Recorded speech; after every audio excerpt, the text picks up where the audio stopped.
Well, I think that we're in an era of much increased polarization. We talk about it a lot in terms of the political system and the relationship between the two parties or Congress and the president, et cetera. But I think that polarization also extends to the relationship between business and government. And there's a lot of things that have contributed to that. Politics has been one, litigation has been another.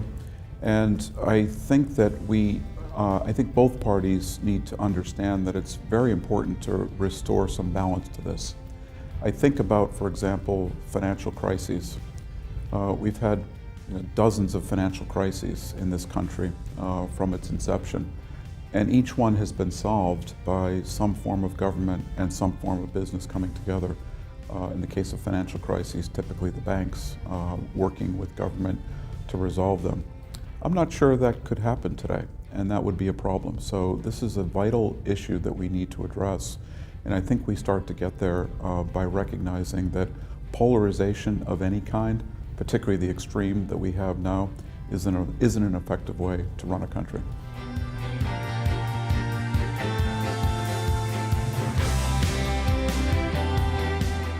Challenge is a funny word because the U.S. is going to be challenged by China and India as their technology increases, as their capabilities increase, as their economies develop. But in a competitive system, that kind of challenge is usually a good thing. Sure, in the short term, a particular nation or a particular company may outcompete another, but competition is, particularly constructive competition, is what makes us better.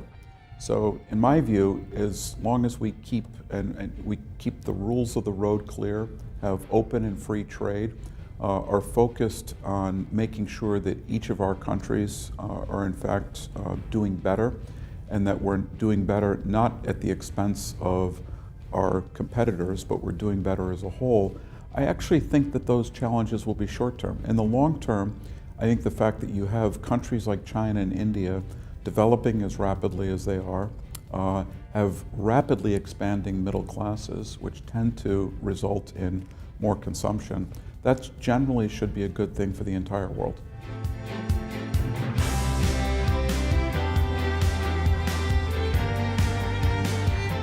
I think it's a very good question, and I think it's an issue that deserves a lot of attention. And we're seeing some of the implications of that situation where you've got the U.S.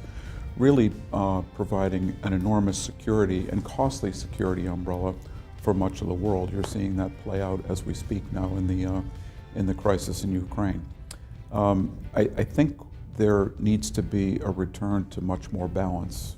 Firstly, the U.S. can't afford to do it.